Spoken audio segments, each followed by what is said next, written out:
Welcome to Azure World. Bhagavad Gita, Chapter 1, Observing the Armies on the Battlefield of Kurukshetra.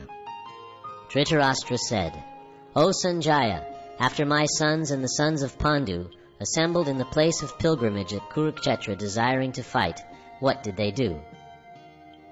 Sanjaya said, O king, after looking over the army arranged in military formation by the sons of Pandu, King Duryodhana went to his teacher and spoke the following words. O my teacher, behold the great army of the sons of Pandu, so expertly arranged by your intelligent disciple, the son of Drupada. Here in this army are many heroic bowmen, equal in fighting to Bhima and Arjuna, great fighters like Yudhana, Virata, and Drupada. There are also great heroic powerful fighters like Drishtaketu, Chekitana, Kasiraj, Purujit, Kuntibhoj, and Shaibya.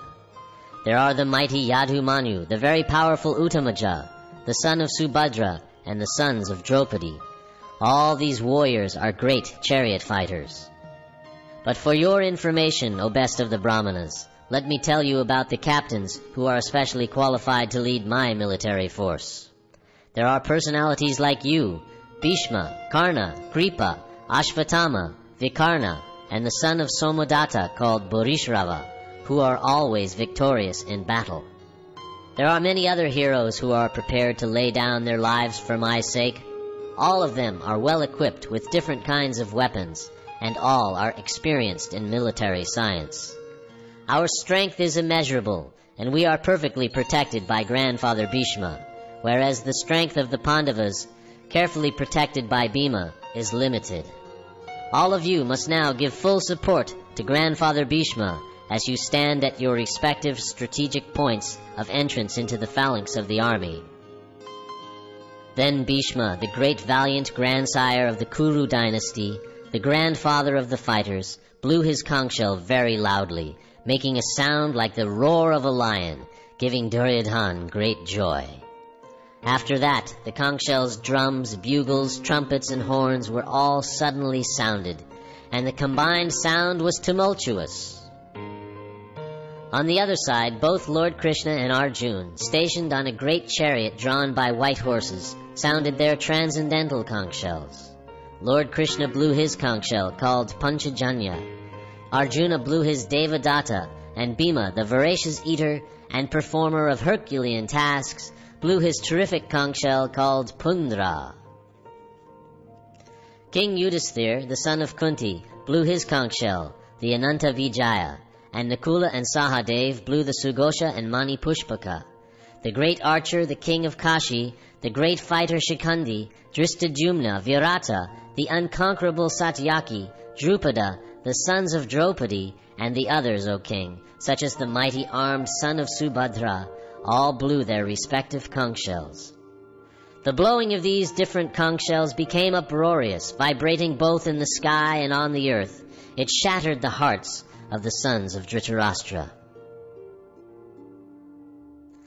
At that time Arjuna, the son of Pandu, seated in the chariot bearing the flag marked with Hanuman, took up his bow and prepared to shoot his arrows.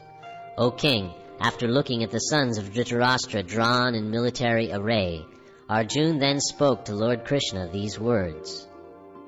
Arjuna said, O infallible one, please draw my chariot between the two armies so that I may see those present here who desire to fight, and with whom I must contend in this great trial of arms. Let me see those who have come here to fight wishing to please the evil-minded son of Dhritarashtra. Sanjaya said, O descendant of Bharata, having thus been addressed by Arjuna, Lord Krishna drew up the fine chariot in the midst of the armies of both parties. In the presence of Bhishma, Drona, and all the other chieftains of the world, the Lord said, Just behold, Partha, all the Kurus assembled here. There Arjuna could see within the midst of the armies of both parties his fathers, grandfathers, teachers, maternal uncles, brothers, sons, grandsons, friends, and also his fathers-in-law and well-wishers. When the son of Kunti, Arjun, saw these different grades of friends and relatives, he became overwhelmed with compassion and spoke thus. Arjuna said, "My dear Krishna, seeing my friends and relatives present before me in such a fighting spirit, I feel the limbs of my body quivering and my mouth drying up. My whole body is trembling, my hair is standing on end, my bow Gandiva is slipping from my hand, and my skin is burning. I am now unable to stand here any longer. I am forgetting myself, and my mind is reeling. I see only causes of misfortune, O Krishna, killer of the Keshi demon.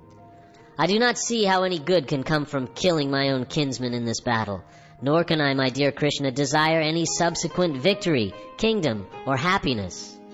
O Govinda, of what avail to us are a kingdom, happiness, or even life itself, when all those for whom we may desire them are now arrayed on this battlefield? O Madhusudana, when teachers, fathers, sons, grandfathers, maternal uncles, fathers-in-law, grandsons, brothers-in-law, and other relatives are ready to give up their lives and properties and are standing before me, why should I wish to kill them, even though they might otherwise kill me? O maintainer of all living entities, I am not prepared to fight with them, even in exchange for the 3 worlds, let alone this earth. What pleasure will we derive from killing the sons of Dhritarashtra? Sin will overcome us if we slay such aggressors.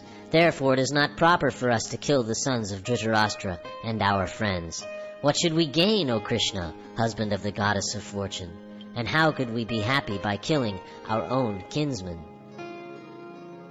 O Janardana, although these men, their hearts overtaken by greed, see no fault in killing one's family or quarreling with friends, why should we, who can see the crime in destroying a family, engage in these acts of sin?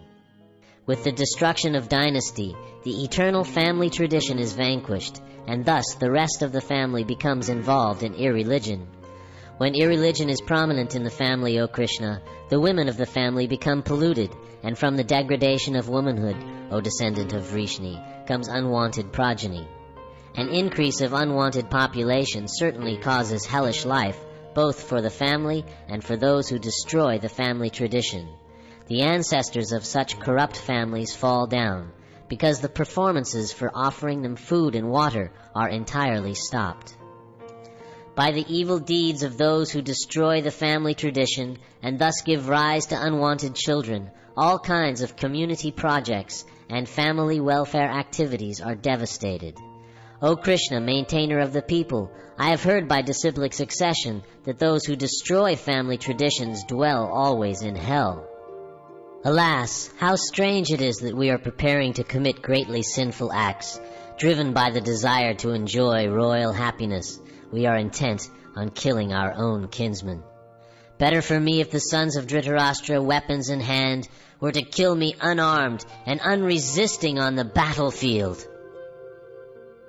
Sanjaya said, Arjuna, having thus spoken on the battlefield, cast aside his bow and arrows and sat down on the chariot, his mind overwhelmed with grief. Yashu World. Please like, share, comment and subscribe.